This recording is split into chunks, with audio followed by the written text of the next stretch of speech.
Si vous sentez qu'il est temps de tourner la page et d'écrire un nouveau chapitre de votre vie, le moment est venu.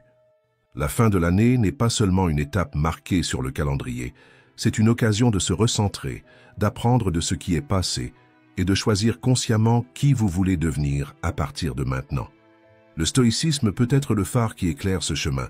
Ce n'est pas une théorie complexe, mais une pratique concrète qui transforme les défis en croissance, les pensées en action et qui nous guide vers ce qui compte vraiment.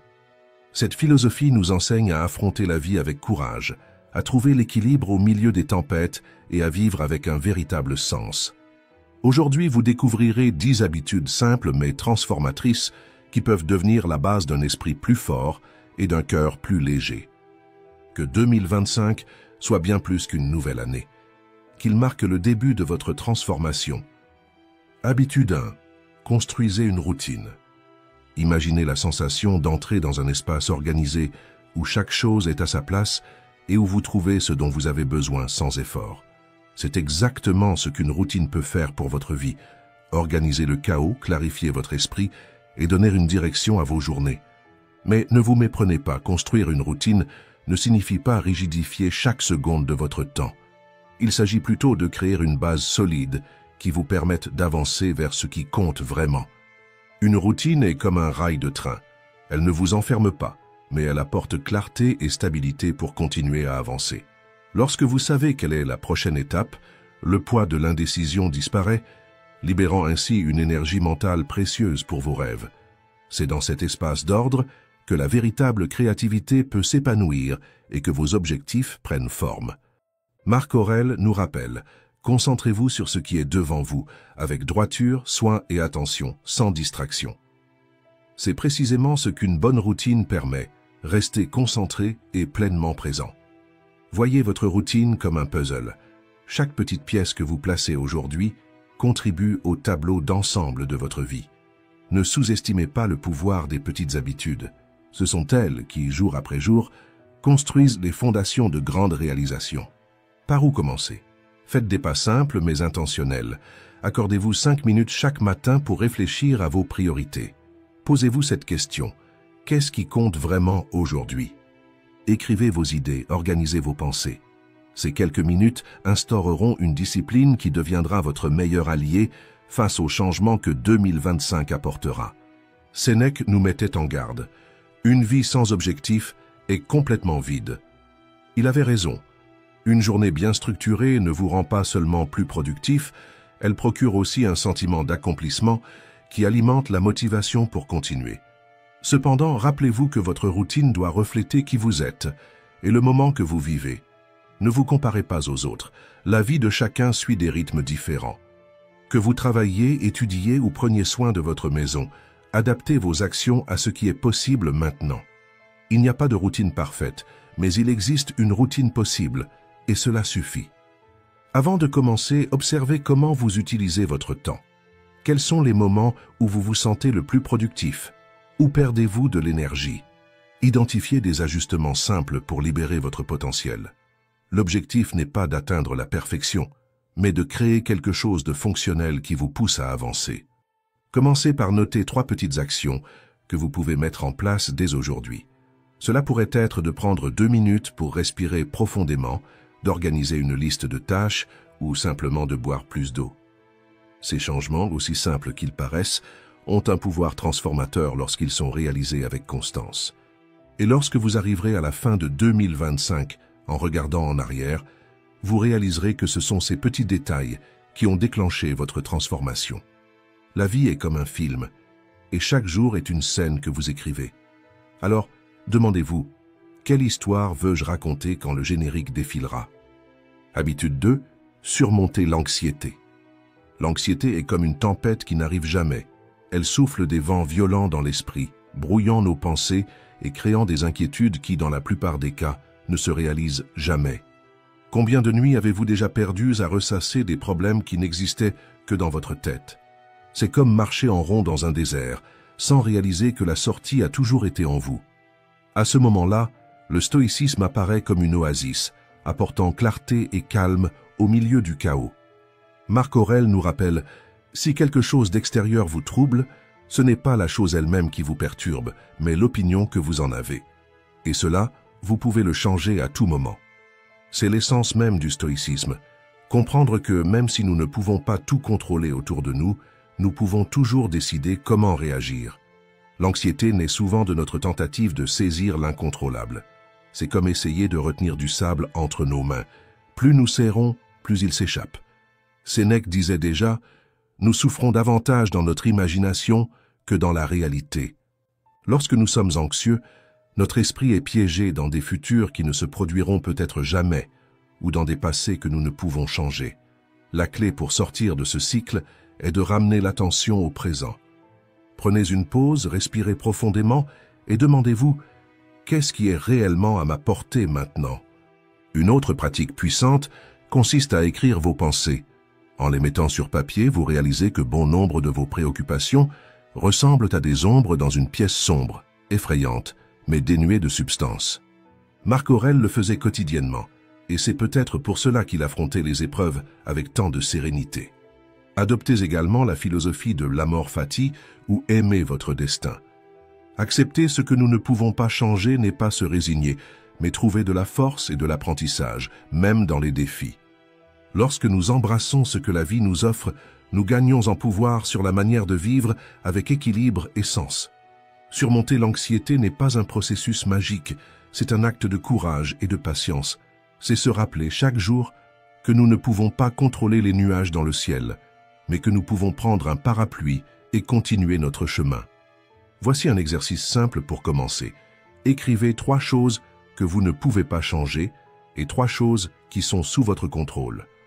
En regardant cette liste, décidez de lâcher prise sur ce qui ne dépend pas de vous et d'agir sur ce qui est à votre portée. En 2025, offrez-vous le cadeau d'un esprit plus léger et d'un cœur plus fort. L'anxiété n'a pas besoin d'être un poids que vous portez. Elle peut devenir un professeur qui vous enseigne la valeur de vivre dans l'instant présent. Rappelez-vous, vous êtes plus fort que vos peurs et plus sage que ce que votre anxiété veut vous faire croire. Commencez dès aujourd'hui, pas à pas, à vivre avec plus de sérénité, comme un véritable stoïcien. Habitude 3. Lâcher prise pour grandir. Avez-vous remarqué comment certaines choses auxquelles nous nous accrochons finissent par nous retenir au lieu de nous propulser? Cela peut être un projet ancien, une habitude inutile ou même une relation qui ne vous fait plus de bien. Ce sont des poids qui, au lieu de vous aider, ralentissent votre chemin. Les stoïciens nous enseignent que celui qui porte le poids du passé n'a pas d'espace pour embrasser le présent. Lâcher prise n'est pas abandonner, c'est reconnaître que certaines choses ont déjà accompli leur rôle. C'est un acte de courage qui ouvre la voie à une vie plus légère et plus intentionnelle. Imaginez un voyageur portant un sac à dos rempli de pierres. À chaque pas, la marche devient plus difficile. Mais lorsqu'il décide de laisser certaines pierres derrière lui, il ressent un soulagement immédiat. Le chemin devient plus facile et plus agréable. Et vous, quelles pierres portez-vous encore? Peut-être des engagements qui n'ont plus de sens, des croyances limitantes, ou l'idée que vous devez être parfait en tout temps. Comme le disait Marc Aurèle, de même que l'arbre perd ses feuilles en automne pour renaître au printemps, libérez-vous de ce qui n'est pas essentiel pour fleurir. Lâcher prise demande de la force, mais c'est une libération. En renonçant à ce qui ne sert plus, vous créez de l'espace pour ce qui compte vraiment. Concrètement, cela peut signifier réévaluer des relations qui ne vous soutiennent pas, abandonner le besoin de tout contrôler ou laisser tomber des projets qui drainent votre énergie. Prenez un moment pour réfléchir. Qu'est-ce que vous tenez encore alors que cela n'a plus de sens? Écrivez, identifiez. Peut-être est-ce une culpabilité ancienne, une attente, ou même un objet chargé de souvenirs. Choisissez quelque chose à laisser partir aujourd'hui. Chaque fois que vous laissez quelque chose aller, vous créez de l'espace pour du neuf. C'est dans cet espace que naissent les choses qui comptent vraiment. Habitude 4. La sagesse de faire une pause. Nous vivons à une époque où tout doit aller vite, et s'arrêter est souvent perçu comme de la paresse ou un manque d'effort. Pourtant, s'arrêter n'est pas un signe de faiblesse, c'est un acte de courage. C'est une façon de prendre soin de soi et de transformer sa manière de vivre. Les stoïciens comprenaient la valeur de la pause. Sénèque disait « Rien n'est plus utile à l'homme que de vivre de temps en temps avec lui-même ». Cette phrase nous rappelle l'importance de prendre des moments pour se reconnecter avec ce qui compte vraiment. Faire une pause, ce n'est pas fuir, mais faire taire le bruit extérieur pour entendre sa propre voix. Imaginez votre esprit comme un élastique. Si vous l'étirez trop sans jamais le relâcher, il perd sa force ou finit par se casser. Faire une pause, c'est permettre à l'élastique de revenir à son état normal, prêt à relever de nouveaux défis. Sans pause, l'épuisement est inévitable. Se forcer à continuer, c'est comme conduire dans le désert avec peu de carburant. Tôt ou tard, vous vous arrêterez, mais par épuisement, pas par choix. Faire une pause, en revanche, c'est comme faire le plein. Vous reprenez la route avec plus de clarté et d'énergie. Pensez à la vie comme à une recette. Certaines choses nécessitent du temps pour bien se faire, comme une pâte qui doit lever. Ces moments d'attente ne sont pas une perte de temps, ils sont le secret du succès. Faire une pause, c'est offrir à votre vie ce temps pour réfléchir, ajuster votre direction et avancer plus consciemment. Commencez par de petits gestes. Prenez 5 minutes pour respirer profondément en sentant l'air entrer et sortir. Faites une courte promenade en écoutant simplement le son de vos pas. Ces instants simples ne changent peut-être pas le monde, mais ils changent la façon dont vous le percevez. Ils clarifient votre esprit et apportent de l'équilibre. Rappelez-vous, faire une pause, ce n'est pas abandonner. C'est un acte de respect envers soi-même. C'est s'accorder un moment pour respirer, se ressourcer et avancer avec plus de force. Faire une pause, c'est de la sagesse, le point de transition entre l'épuisement et le renouveau, ce qui peut transformer une vie de survie en une vie pleinement vécue. Habitude 5. Faites le premier pas. Qu'est-ce qui nous paralyse vraiment? Ce n'est pas le manque de talent ou de capacité, mais l'absence de mouvement. Ce petit geste initial, souvent sous-estimé, qui pourrait tout changer. Sénèque disait « Qu'est-ce qui nous empêche de réaliser de grandes choses? Ce n'est pas le manque de capacité, mais le manque d'action. » Imaginez le début de quelque chose de grandiose, comme écrire un livre. La page blanche n'est pas seulement un vide, elle reflète vos doutes, vos peurs d'échouer. Mais vous n'avez pas besoin d'écrire le chapitre parfait maintenant. Une seule phrase suffit. Une phrase imparfaite, désordonnée, mais qui brise la glace et ouvre la voie à ce qui est à venir. La vérité, c'est que le progrès ne dépend pas de la perfection. Il naît de la persistance. Ceux qui vont loin n'attendent pas le moment idéal. Ils commencent, trébuchent, apprennent et avancent. Comme l'enseignait Épictète, comment devient-on excellent? En pratiquant, jour après jour. Chaque acte, si petit soit-il, est une brique dans la construction de quelque chose de plus grand. Si vous voulez prendre soin de votre santé, remplacez aujourd'hui ce snack industriel par un fruit. Si vous voulez organiser vos finances, épargnez une somme, même minime, cette semaine. Ne sous-estimez pas ces petits gestes. Ce sont des graines qui, avec patience, germeront en de grandes transformations. Il est tout aussi important d'accepter l'imperfection des débuts. Il est naturel que les premières tentatives ne soient pas brillantes, mais c'est en elles que nous apprenons, que nous nous renforçons et que nous trouvons la confiance pour continuer. Après tout, agir ne transforme pas seulement le monde qui nous entoure, cela change qui nous sommes. Les stoïciens nous rappellent, ce n'est pas ce qui arrive qui compte, mais comment nous réagissons à ce qui arrive. En agissant, même de manière modeste, vous prenez le contrôle. Vous dites au monde et à vous-même que vous êtes capable. Si vous voulez que 2025 soit l'année du changement, souvenez-vous, ce ne sont pas les grands gestes qui transforment, mais la somme des petits pas que vous faites chaque jour. Aujourd'hui, je vous lance un défi. Faites le premier pas. Ce n'a pas besoin d'être quelque chose de grandiose. Commencez simplement. Ensuite, partagez dans les commentaires ce que vous avez fait. Peut-être que votre courage inspirera quelqu'un d'autre à se lancer. Après tout, le premier pas ouvre toujours la voie à quelque chose de plus grand. Habitude 6. Dépassez vos limites. Imaginez arriver à la fin de 2025, regardant en arrière avec fierté, conscient de vous être transformé en une personne que vous n'auriez jamais cru possible. Non pas parce que la vie vous a poussé à bout, mais parce que vous avez pris la décision courageuse de grandir au-delà des circonstances, de franchir des barrières autrefois infranchissables et de prouver à vous-même ce dont vous êtes réellement capable. La croissance ne naît pas du confort. Elle se forge dans les moments où nous sommes mis à l'épreuve. Pensez à une rivière qui, pour tracer son lit, doit contourner des rochers et surmonter des obstacles. Notre esprit et notre âme fonctionnent de la même manière. La véritable transformation se produit lorsque nous avons le courage d'embrasser l'inconfort et de considérer les défis comme des alliés et non comme des ennemis. Les stoïciens voyaient les défis comme des maîtres, dispensant les leçons les plus précieuses. Marc Aurèle a dit un jour « Ce qui fait obstacle au chemin devient le chemin ». Ce qui semble être un problème n'est pas un empêchement, mais une invitation à évoluer.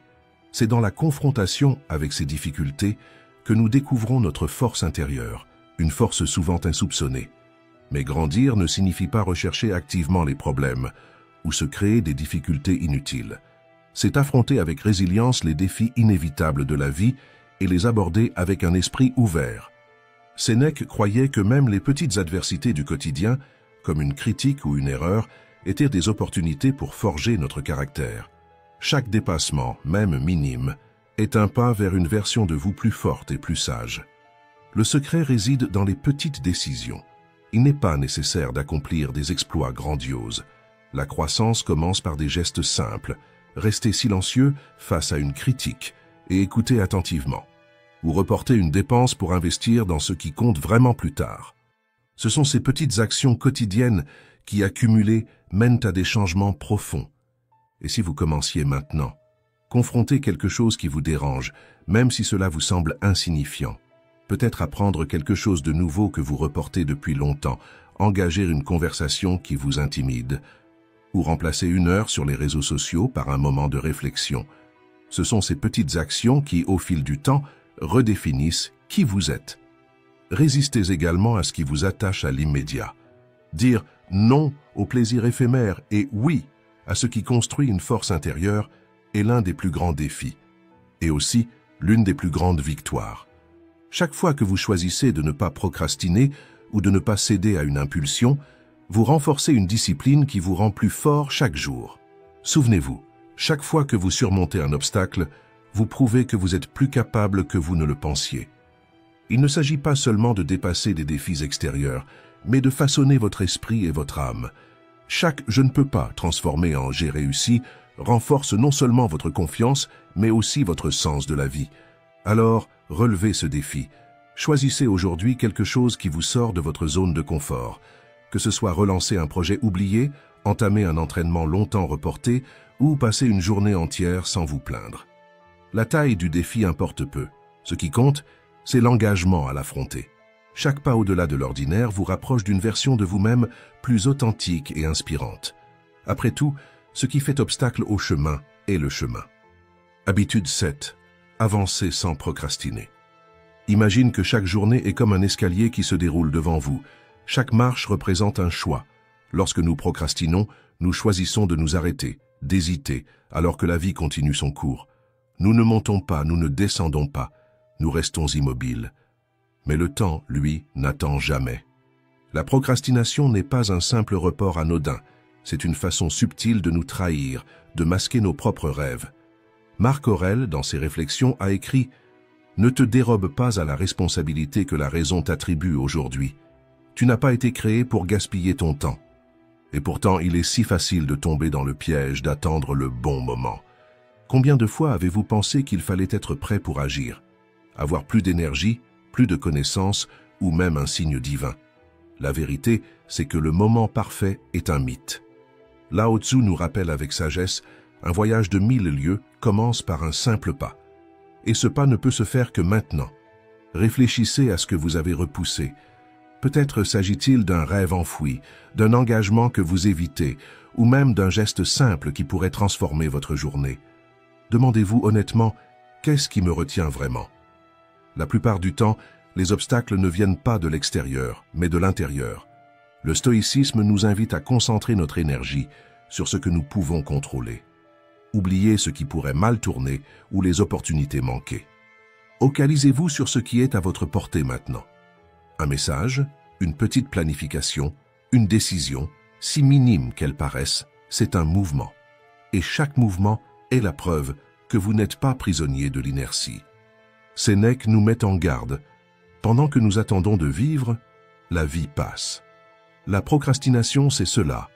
Un voleur silencieux qui dérobe la seule ressource qu'on ne récupère jamais, le temps. En choisissant d'agir, nous abandonnons l'illusion du demain et reprenons le pouvoir de l'instant présent. Pensez à votre énergie comme une flamme vive dans l'obscurité. Chaque action est comme allumer une autre bougie, éclairant le chemin devant vous. Mais en procrastinant, nous laissons cette flamme s'éteindre lentement, espérant qu'un élément extérieur viendra la raviver.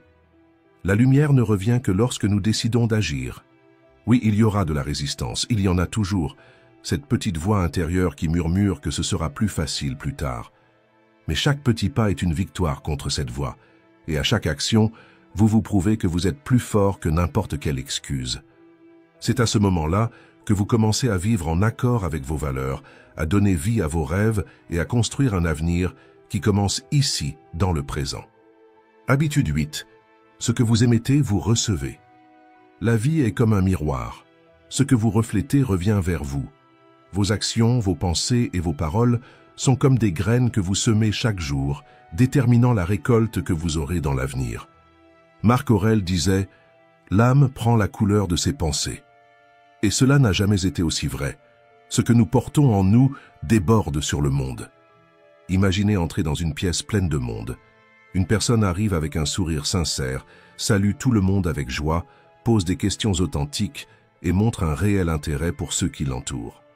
Une autre arrive avec le visage fermé, évitant les regards, portant une aura de fatigue. Laquelle de ces deux personnes attirerait votre attention?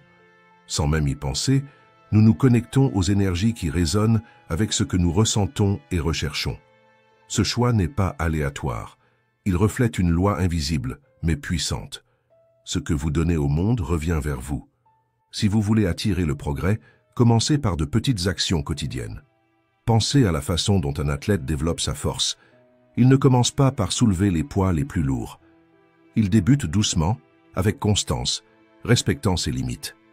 De la même manière, s'engager dans de petites actions, comme se lever tôt pour une promenade ou consacrer 15 minutes à un projet personnel, renforce non seulement votre confiance en vous, mais envoie également un message clair à l'univers.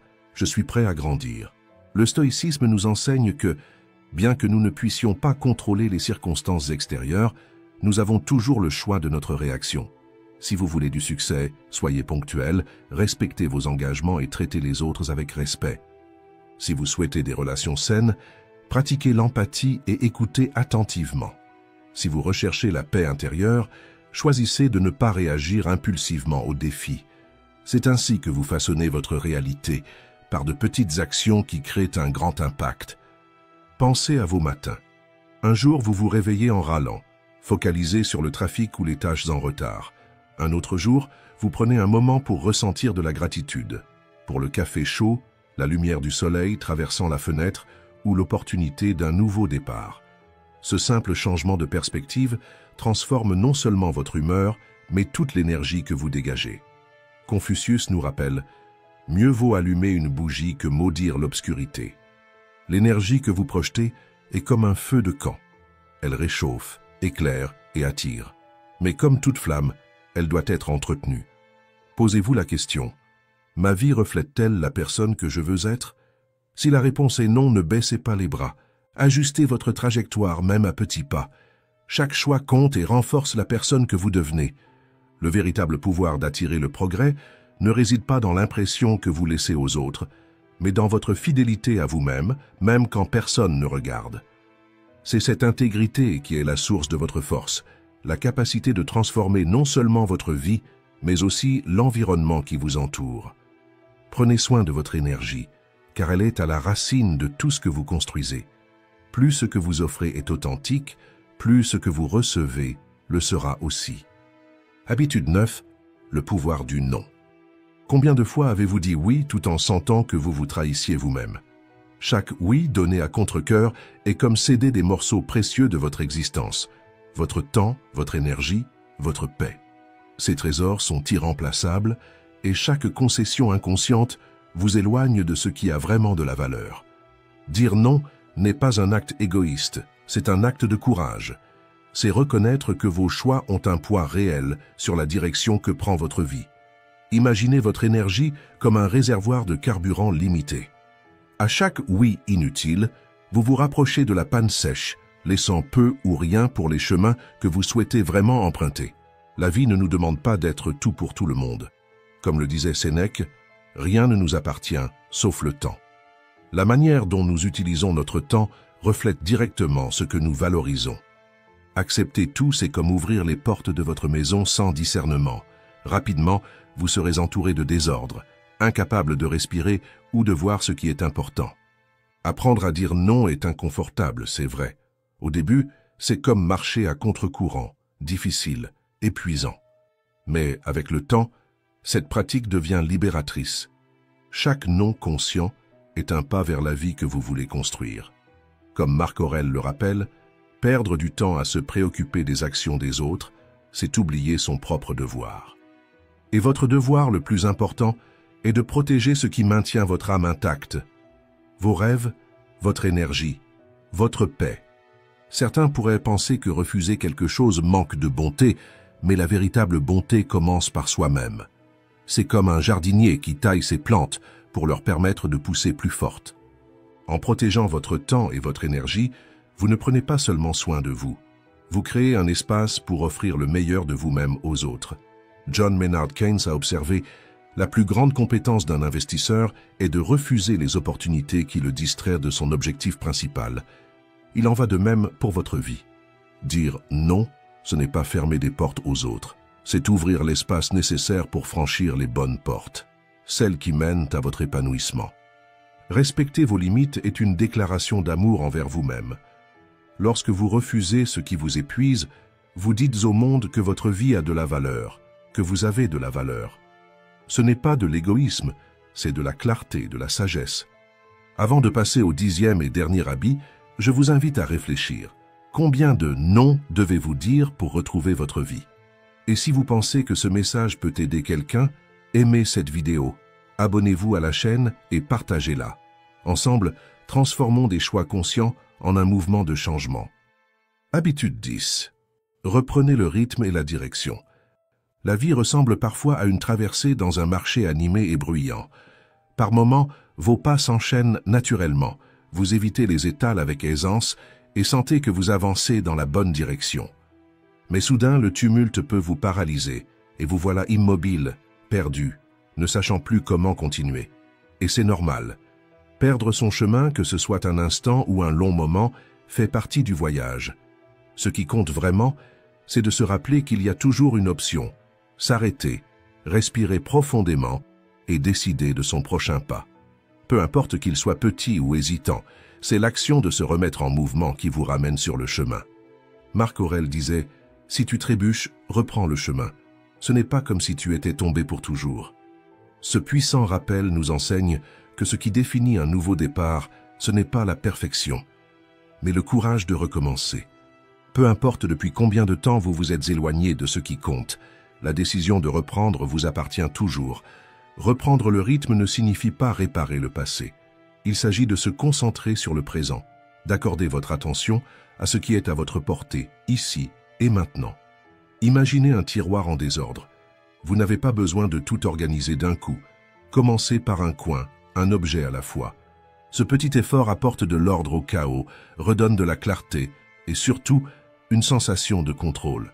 Pensez à votre vie en cet instant. Y a-t-il quelque chose qui réclame votre attention?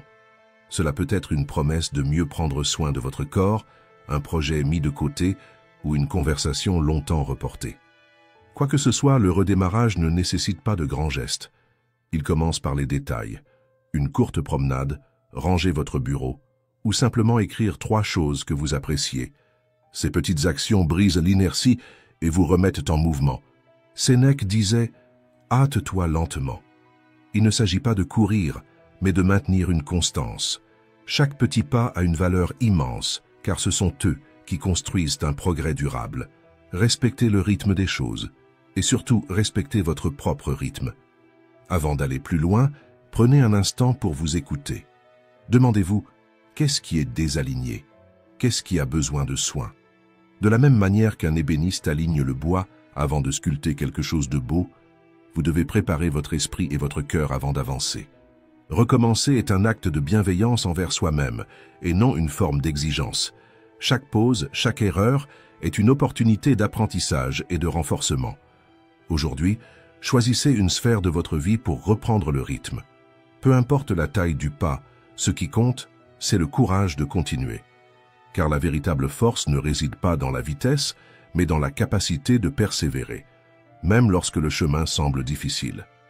Engagez-vous à pratiquer ces habitudes en 2025, commentez. Aujourd'hui, j'ai recommencé. Et merci d'être ici.